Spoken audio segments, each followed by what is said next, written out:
भानु प्रताप जी जानते हैं उनसे देश के ज्वलंत मुद्दों पर उनकी बेबाक राय। देश अपना 72वां गणतंत्र दिवस मनाने जा रहा है। लोकतंत्र और संविधान को लेकर के आप क्या संदेश देना चाहते हैं? नहीं, बहुत सीधा। देखिए, देश के सभी लोगों को देश के लोकतंत्र को मजबूत करने के लिए काम करना चाहिए। और लोकतंत्र में जो सबसे बड़ी बात यह है कि अगर हमारे विरोधी विचारों का भी कोई व्यक्ति है तो हमें उससे बहुत ध्यान से सुनना चाहिए और बहुत तरीके से उसका जवाब देना चाहिए। यह नहीं है कि अगर हमारे विरोध में है तो हम लट्ठ लेके डंडा लेके उसके पीछे पड़ जाएं और उसकी बोलती बंद कर दें और उसको दबाव में डालें। जैसे आप देखें, ये जो सरकार है, ये सरकार इस समय काम क्या कर रही है? देखिए, बड़ी अजीब स्थिति है। भाई, लोकतंत्र, हमें विरोध करने का अधिकार है। किसान विरोध कर रहे हैं, आंदोलन कर रहे हैं, आप आने नहीं दे रहे हैं, तो जहां तक आप आने दे रहे हैं वहीं लोग बैठ गए हैं। अब उसमें हो क्या रहा है? आंदोलन बहुत बढ़ चुका है, बहुत उसकी जड़ें गहरी हो चुकी हैं।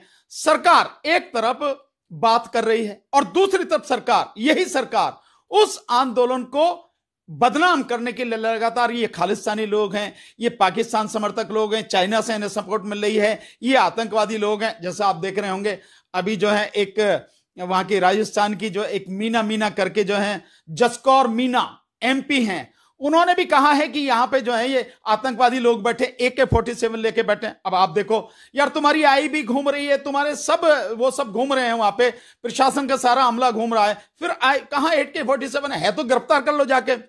ये बदनाम करने की कोशिश। दूसरा, इसी आंदोलन को दबाने के लिए अब NIA का आप इस्तेमाल कर रहे हो। आप विरोध क्यों बर्दाश्त नहीं कर पा रहे हैं? अजीब बात है। तो ये जो है, ये लोकतंत्र को कमजोर, मतलब उसको खत्म करने की साजिश है। एक मतलब जो आप कह रहे हैं, आप जो कह रहे हैं उसी को सब लोग माने और वही सही है।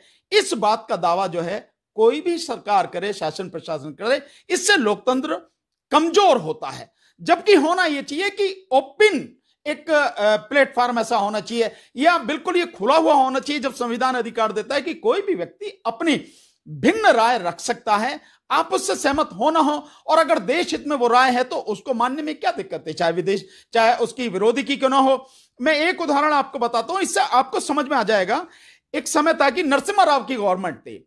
नरसिम्हा राव की गवर्नमेंट में जो संयुक्त राष्ट्र महासभा में अपना भारत का प्रतिनिधित्व करने के लिए, ध्यान होगा आपको, अटल बिहारी वाजपेयी जी को भेजा गया था, जबकि वो अलग पार्टी से थे, वो कांग्रेस की सरकार थी, वो बीजेपी से थे, लेकिन उनको भेजा। शायद ये समझा होगा कि भाई ये निश्चित रूप से बेहतर तरीके से वहां पे देश का प्रतिनिधित्व कर सकेंगे। ये है लोकतंत्र की खूबसूरती, इसे माना जाएगा खूबसूरती। लेकिन आप किसी की बात ही बर्दाश्त ना करें। दूसरा, लोकतंत्र में जो मीडिया है वो लोकतंत्र का एक चौथा स्तंभ होता है। यहां आज की तारीख में जो मीडिया है, आप सोशल मीडिया को अगर साइड में कर दें तो जिसको पहले मेन मीडिया कहा जाता था, अब वो मेन कुछ नहीं रहा, लेकिन वो मीडिया आज की तारीख में एक गुलाम की तरह काम कर रहा है। मतलब जो सरकार कह रही है, सरकार की गलत हो सही हो, जैसी बात हो उसी को वो सही मान रहा है, उसी का प्रचार कर रहा है, रात दिन उसके प्रचार में जो वो कर रहा है। मतलब एक तरह से एक सरकार का वो प्रवक्ता बन चुका, जबकि ये उसका काम नहीं।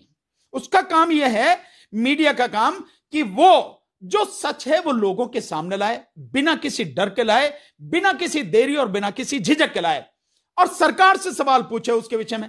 लेकिन यहां अलग है।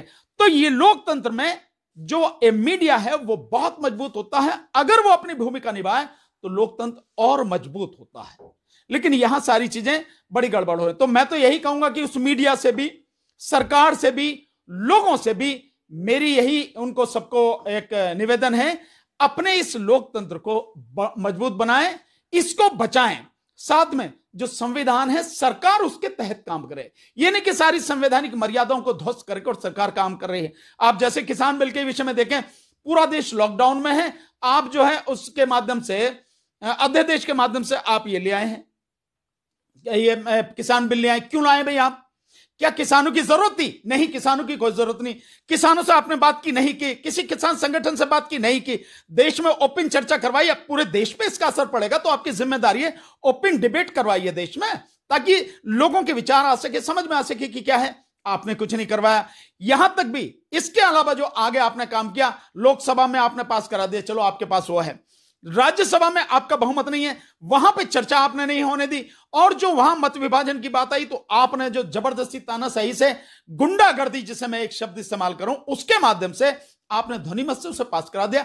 यह लोकतंत्र की हत्या है, संविधान की हत्या है।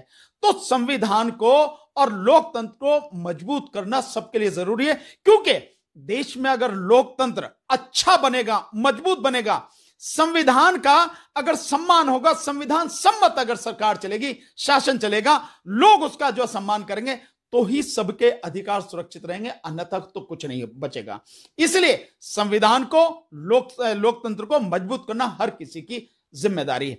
अब रही बात इसकी, जैसे मैं इसको इस संदर्भ में आपके सामने रखना चाहूंगा। 26 तारीख को गणतंत्र दिवस है, हमारे देश में गणतंत्र व्यवस्था लागू है। 26 तारीख को सरकार, केंद्र सरकार, एक मुख्य जो आयोजन होता है राजपथ पे होता है, सरकार मनाती है।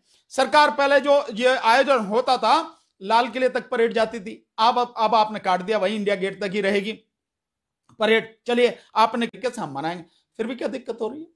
तो लोकतंत्र अगर बचेगा, संविधान अगर बचेगा, सबके अधिकार बचेंगे, नहीं तो सब कुछ खत्म हो जाएगा। इसलिए लोकतंत्र और गणतंत्र और संविधान अपने आप में बहुत बड़ी चीज है। इन सब का सम्मान और इनको बचाना हम सबकी जिम्मेदारी है। मैं इतना ही संदेश इस पर देना चाहूंगा।